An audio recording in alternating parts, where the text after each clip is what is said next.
భిక్షపతి ఎన్క్లేవ్లో గత 2 సంవత్సరాల నుంచి పైప్ లైన్ డ్యామేజ్ అయ్యి వాటర్ వృధాగా పోతుంది అని అక్కడ కాలనీ వాసులు పలుమార్లు వాటర్ బోర్డు అధికారులకు లిఖితపూర్వకంగా కూడా ఇవ్వడం జరిగింది. అయినా వారి నిర్లక్ష్యం అలాగే కనపడడంతో నమస్తే షేర్లింగంపల్లిలో భాగంగా మేము వెళ్ళి చూడడం జరిగింది. దాన్ని పరిశీలించి దానికి ఆల్టర్నేట్స్ ఏమున్నాయని ఒక రిప్రజెంటేషన్ లెటర్ నారాయణ గారు GM గారికి ఇవ్వడం జరిగింది. ఇస్తే మేము 1-2 రోజుల్లో దీని మీద చర్యలు తీసుకొని కొత్త పైప్ లైన్ వేస్తాము, వాటర్ లీకేజ్ స్టాప్ చేస్తామని చెప్పారు. సరే అని చెప్పి 10 రోజులు వెయిట్ చేస్తాము. అయినప్పటికీ అధికారుల నుంచి స్పందన లేకపోవడము, డైలీ కొన్ని వేల లీటర్ల నీళ్లు మురికి కాలువలో పోతున్నాయి.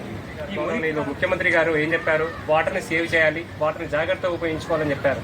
కానీ అధికారులు ముఖ్యమంత్రి గారు చెప్పిన దానిని కూడా వీళ్ళు లెక్క చేయట్లేదు. అంటే జలమండలి అధికారుల యొక్క నిర్లక్ష్యం ఏ విధంగా ఉందో కనపడుతుంది. ఎందుకంటే ముఖ్యమంత్రి గారిని కూడా మీరు ఆయన మాటకు కూడా మీరు ఇవ్వకపోతే ఎలా జనసేన పార్టీ నుంచి మేము అడుగుతున్నాం.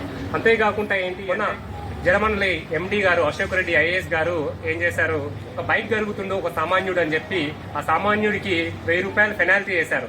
అదే ఇక్కడ కొన్ని వేల లీటర్ల నీళ్లు పోతుంది.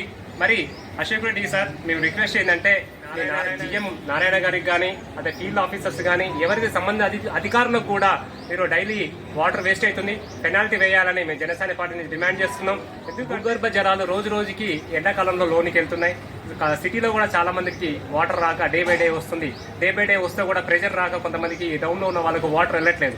అలాంటి పరిస్థితుల్లో ఇలాంటి లీకేజ్ని మీరు అరికట్టాల్సింది పోయి ఇంత నిర్లక్ష్యం ఉండడం, 2 సంవత్సరాల నుంచి నిర్లక్ష్యం ఉండడం, సరే మీ దృష్టిలో లేదు అని చెప్పి కూడా మేము మీ దృష్టికి తీసుకొచ్చాము. అయినప్పటికీ కూడా ఇంత నిర్లక్ష్యం ఉండడం చాలా బాధాకరం.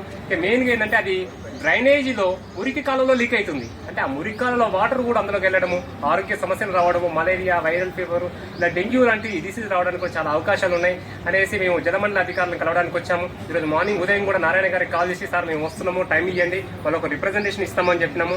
కానీ నారాయణ సార్ ఇక్కడ లేకుండా ఉండడం చాలా బాధాకరం. అదే కాకుండా దానికి సంబంధించిన అధికారులు ఎవరు ఉన్నారు అంటే ఇక్కడ అధికారులు ఒకరి మీద ఒకరు చెప్పుకుంటారు, నాకు సంబంధం లేదు, నాకు సంబంధం లేదు. గుమ్మకాయ దొంగ ఎవరంటే భుజాలు పలుకున్నట్టే నాకు సంబంధం లేదు, నాకు సంబంధం లేదు. చివరి ప్రయత్నంగా ఏం చేయాలో ఆలోచన లేక, ఎందుకంటే ట్యాక్స్ పేయర్స్ ఉన్నారు, ఆ ట్యాక్స్ పేయర్స్ న్యాయం చేయాల్సిన బాధ్యత జనసేన పార్టీ పై మీద ఉంది. కాబట్టి మేమేం చేస్తాం, జలమండలి ఆఫీస్ ముందు నిరసన కార్యక్రమం జరుపుతున్నాం. ఇప్పటికి కూడా అధికారులు మీరు స్పందించి వెంటనే 1.5 or 2 hours వర్క్ చేస్తే చాలా అది వాటర్ లీకేజ్ అనేది స్టాప్ అయిపోద్ది.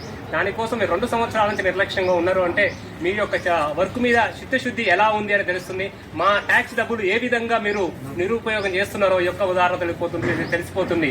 మిమ్మల్ని ఇప్పటికైనా జలమండలి అధికారులు స్పందించి ఈ సమస్యని వెంటనే పరిష్కరించాలని జనసేన పార్టీ నుండి మేము డిమాండ్ చేస్తున్నాం. జై జనసేన.